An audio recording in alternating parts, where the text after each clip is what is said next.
Right now, some of the most expensive and, futuristic real estate on the planet is sitting directly under a sky filled with interceptor missiles. Yeah, it's a completely surreal image. It really is. I mean, for decades, when you pictured the Gulf Cooperation Council states, so Saudi Arabia, the UAE, Qatar, Kuwait, Oman, Bahrain, you pictured this impenetrable oasis. Right, a deliberately constructed safe haven. Exactly.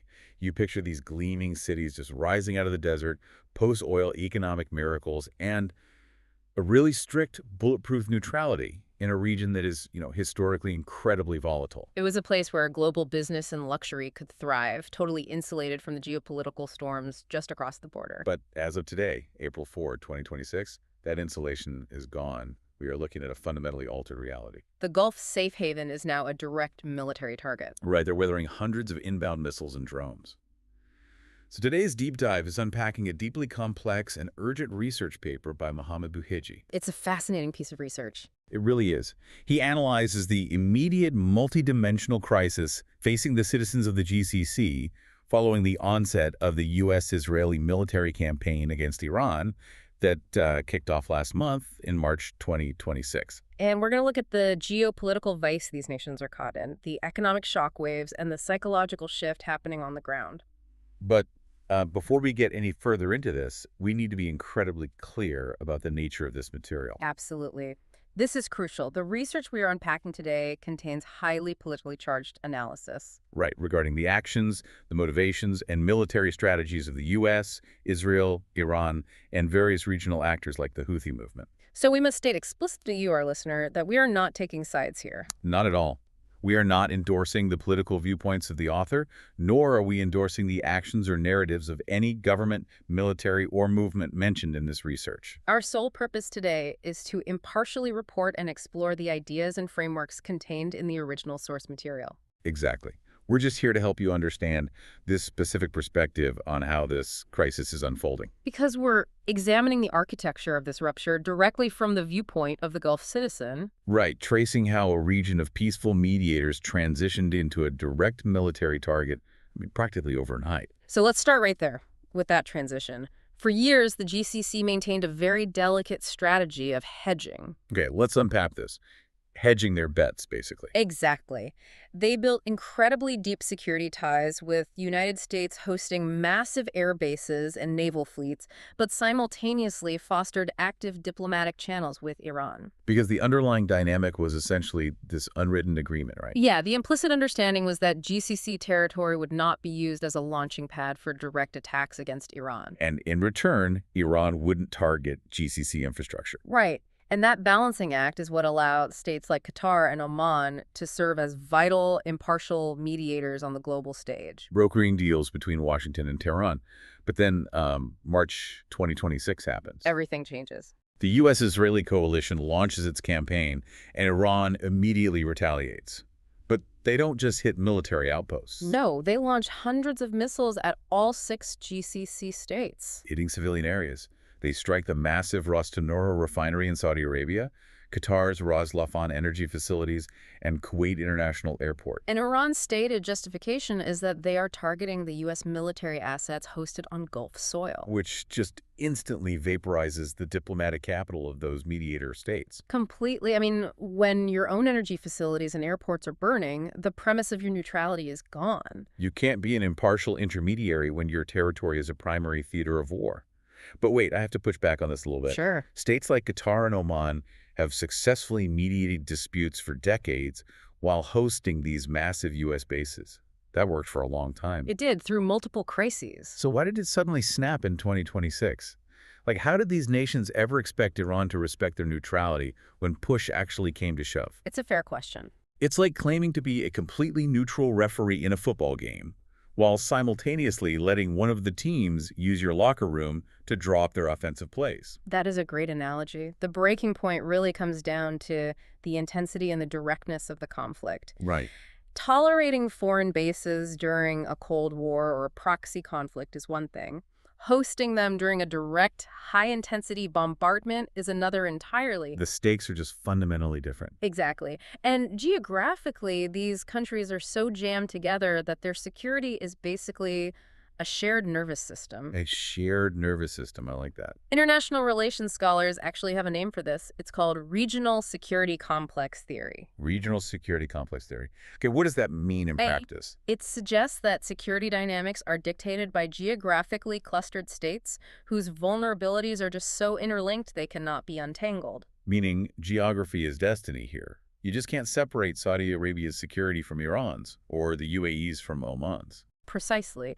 And furthermore, the theory emphasizes the destabilizing impact of external penetration. External penetration being the U.S. and Israel. Right. Because they are so deeply embedded in the physical security architecture of the Gulf, through Patriot batteries, naval commands, radar networks, the GCC states could never just opt out once a direct war began. So neutrality was a declared political policy, but physically, it was an impossibility. Exactly. Their geography and the hard physical reality of external military hardware meant they were structurally bound to the fallout. Wow. And, the external threat of Iranian missiles is terrifying, obviously. But the research points to an internal psychological crisis that might be even more damaging. Yes, the psychological aspect is massive. It's driven by a profound, growing distrust of the GCC's own protectors. There is this widespread suspicion taking hold that the U.S. and Israel are using the Gulf as a convenient platform for a much wider regional war. With Gulf citizens fitting the bill in blood and infrastructure. Right. And you really have to look at recent history to understand why that suspicion is taking root so quickly. The author mentions the 2025 Doha strike, right? Yes, the 2025 Israeli strike on Doha that killed a GCC citizen. The research describes that as a watershed moment. Because before that, there were pockets of the Gulf that viewed Israel as a potential quiet partner for regional stability, right? Yeah. Economic integration, all that. Exactly. But after the Doha strike, public perception shifted drastically. They started viewing Israel not as a partner, but as an expansionist threat, actively compromising Gulf security. And then you layer on the information war. Right, the Houthi narrative. They are highly active right now. They are explicitly framing the Gulf regimes as, quote, shamefully defending U.S. and Zionist bases against fellow Muslims. Which is weaponized to maximize internal friction between Gulf leadership and their populations. It's incredibly effective psychological warfare. So here's where it gets really interesting. If you're a GCC citizen, it feels like being the smallest guy in a bar fight. Oh, absolutely. Your massive friend starts throwing punches at someone across the room. You're the one getting hit with the flying chairs and broken bottles in the crossfire. Right. And suddenly you look over and your big friend is checking the exit doors. You are bearing the entirety of the physical risk. Political scientist Glenn Snyder actually mapped out this exact trap. What did he call it? He called it the alliance dilemma. Smaller states and asymmetric alliances face two competing, paralyzing fears. The first is entrapment. Entrapment, meaning being dragged into your powerful patron's war. Exactly. A war that serves their global strategic interests, but completely destroys your local stability. Which perfectly describes the sentiment regarding the U.S.-led campaign right now. The Gulf feels trapped in Washington's geopolitical maneuver. And the second, equally terrifying fear is abandonment. So the U.S. just leaving. Right. The dread that the U.S. might achieve its narrow strategic goals, declare a victory, pack up its assets, and leave the GCC to face a heavily armed, antagonized Iran entirely on its own. Imagine the sheer anxiety of that position. You're relying on an ally for your daily survival. You literally need them to shoot down the missiles falling on your cities, but you suspect they're setting a trap. Social psychology research shows us that a violation of trust by a nominal ally is frequently more psychologically damaging than a direct attack by an adversary. Because you expect Iran to be hostile. You plan for it. Exactly. But when you realize the protector you sacrificed your geopolitical autonomy for might view your cities as expendable collateral damage, it just shatters your fundamental ability to gauge safety and risk. And that psychological shattering immediately bleeds into the physical reality of their economies. It really does. The research uses a really stark visual to explain this.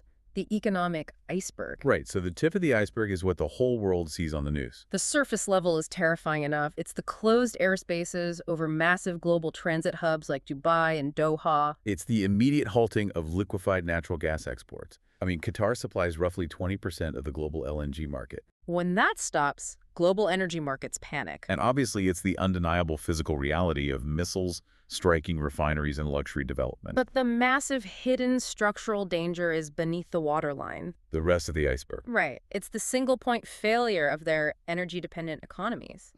It's their total reliance on U.S. defense umbrellas. And most importantly, it's the complete and utter destruction of the safe haven narrative. This threatens specific national visions, like Saudi Vision 2030, which is supposed to modernize their economy away from oil. Or the UAE's entire brand as the ultimate friction-free global hub for tech, finance, and tourism.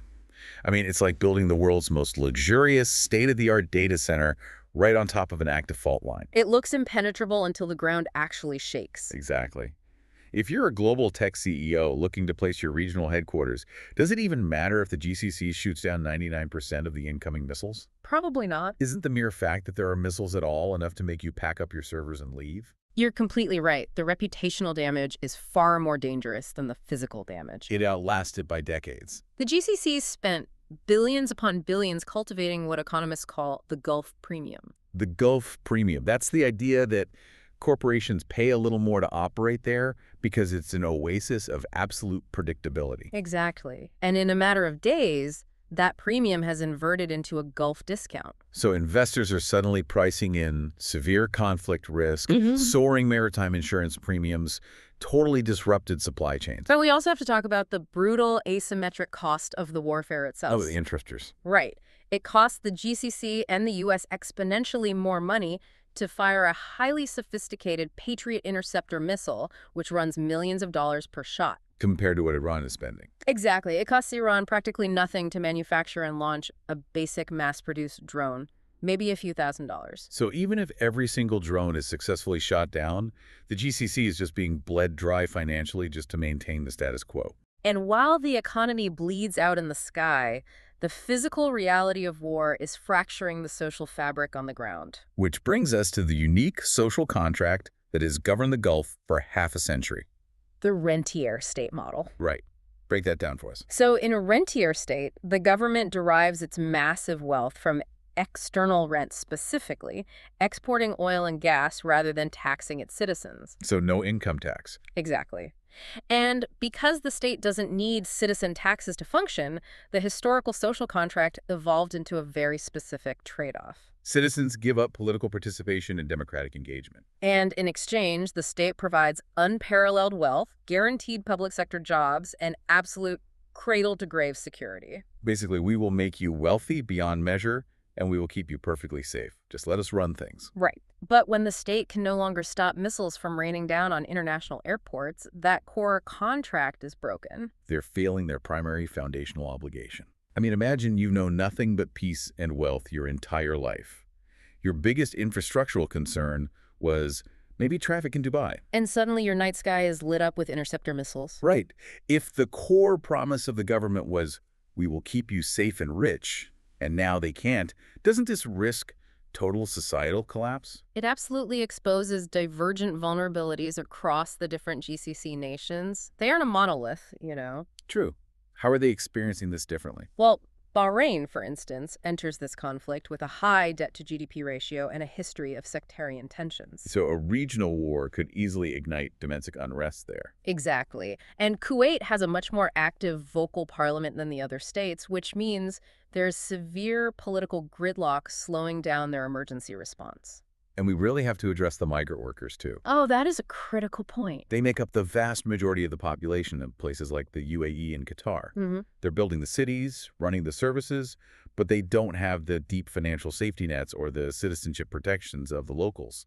They are essentially trapped. They're experiencing this conflict like displaced refugees, often living in densely populated labor accommodations that are highly vulnerable to collateral damage. The psychological toll on everyone, especially the children, has got to be profound. The paper actually includes a really striking anecdote about that from Kuwait. Oh yeah, the grandfather. Right. A grandfather was watching his grandchildren react to the bombings. He noted that one granddaughter was utterly panicked, severely traumatized by the noise and the sirens. Which is totally understandable. But his other granddaughter treated the explosions in the sky almost like a festival. sitting outside and watching it like a bizarre fireworks display. Wow. It just shows how trauma rewires people differently. It's completely resetting the psychology of a generation that has never known a single day of war. It's the definition of collective trauma. And historically, collective trauma can certainly lead to societal fracture and state collapse. But the research introduces a crucial pivot here, right? Yes. Collective trauma can also be the catalyst for what psychologists call post-traumatic growth. So if the state can no longer fulfill its end of the bargain, what happens next? The old social contract is dead. The illusion of the safe haven is gone. The research suggests a forced evolution. The GCC is at a crossroads where they must move from being passive consumers of imported security to becoming proactive architects of their own regional stability. And the psychological framework required for this transformation is something researchers call hardiness. Hardiness, yes. It sounds like psychological armor. How does a whole society build that? It revolves around three core mechanisms known as the 3 C's: commitment, control, and challenge. Okay, let's break those down. What's commitment? The first, commitment, requires moving away from the alienation and hyper-individualism that extreme wealth often brings. It means building deep community mutual aid. So instead of assuming the state will swoop in to solve every logistical nightmare, neighbors start organized emergency supplies. Exactly. Checking on the vulnerable and realizing their survival is intrinsically tied to their community. It's the sudden realization that all the money in the world doesn't matter if your neighbor's house is on fire and the fire department is overwhelmed. Exactly. Okay, so what about control? Control is about overcoming the paralysis of powerlessness. In a wartime context, this specifically means citizens taking control of their intellectual environment. Meaning what, exactly? Instead of blindly relying on sanitized state media or panicking over every terrifying rumor on social media, citizens become critical consumers of information. They learn to discern facts, verify threats, and stay grounded. Right, which prevents mass societal panic. And the final piece, challenge. Challenge means reframing the narrative. It's viewing this terrifying stressor not as the apocalypse, but as a critical, necessary crucible. A nation-building moment. Exactly. Shifting the internal monologue from "we are helpless victims under attack" to "we are being tested, and we will use this to forge a stronger nation." That psychological shift is massive. But, mindset alone doesn't shoot down drones. No, it doesn't. They need actual practical hardware and policy changes on the ground to back up this hardiness. Absolutely. The psychology must be paired with immediate structural policy. The analysis outlines 3 practical necessities. First, the GCC must operationalize a fully unified air defense system. Because historically, they've operated in national silos, right? Hesitant to share sensitive military data with each other. That has to end. They need pooled interceptor stockpiles and shared real-time radar data across all 6 nations. Right, because a ballistic missile doesn't care about the border checkpoint between Saudi Arabia and the UAE. If you don't share radar data, you're fighting blind. Second, they have to rapidly accelerate domestic defense manufacturing. To fix that asymmetrical financial bleed we talked about. Exactly. They cannot rely solely on importing American interceptors that cost millions and take years to deliver. They must develop homegrown, cost-effective drone interception tech. And the third necessity. Finally, despite the current missiles flying overhead, they must fiercely preserve diplomatic backchannels with Iran. Which seems counterintuitive, but it makes sense. Engagement, even in the middle of a shooting war, is the only long-term path back to regional order. So when you combine that psychological hardiness with unified military infrastructure and pragmatic diplomacy, you get the emergence of something entirely new. The research calls it the new Gulf citizen. The new Gulf citizen. It's a citizen who chooses active agency over passive entitlement, someone who replaces a reliance on foreign powers with a healthy, pragmatic skepticism. And someone who suddenly values unity across the Gulf states over historical, national, or sectarian divisions. Because survival demands it. So what does this all mean? It's exactly like a teenager who has a sudden, jarring realization that their parents can't actually fix every problem in the world. That's a really good way to put it. The adults don't have it all figured out, and the safety net is gone. It's terrifying, but it's also the exact moment you are forced to grow up, take responsibility, and learn to protect your own house. An authentic national identity, one forged in the fires of actual adversity and collective endurance, is fundamentally more robust than an identity built purely on zero taxes and luxury real estate. They're being forced to discover who they really are, when the endless money and the American military protection aren't enough to keep the sky clear. It requires a structural and psychological rewiring of an entire region. It really does. Looking back at what we've uncovered today, we started with the shattering of a decades-long illusion. The collapse of the Gulf's neutrality. Right, trapping them in that paralyzing geopolitical vice between Iranian retaliation and American strategic interests. We looked beneath the surface of the closed airspaces to see the economic iceberg threatening their post-oil future. And the deep societal trauma of a broken social contract. But ultimately, we found a roadmap for survival. The concept of hardiness. The incredibly painful but necessary evolution from a passive consumer of security to an active unified stakeholder. And, this concept of hardiness applies far beyond geopolitics. Oh, definitely. Whether you are facing a sudden, massive disruption in your career, an unexpected crisis in your business, or a systemic challenge in your own community, those three pillars of commitment, control, and challenge are universal tools for navigating chaos. They really are applicable to anyone facing a crisis. I want to leave you with one final thought to mull over.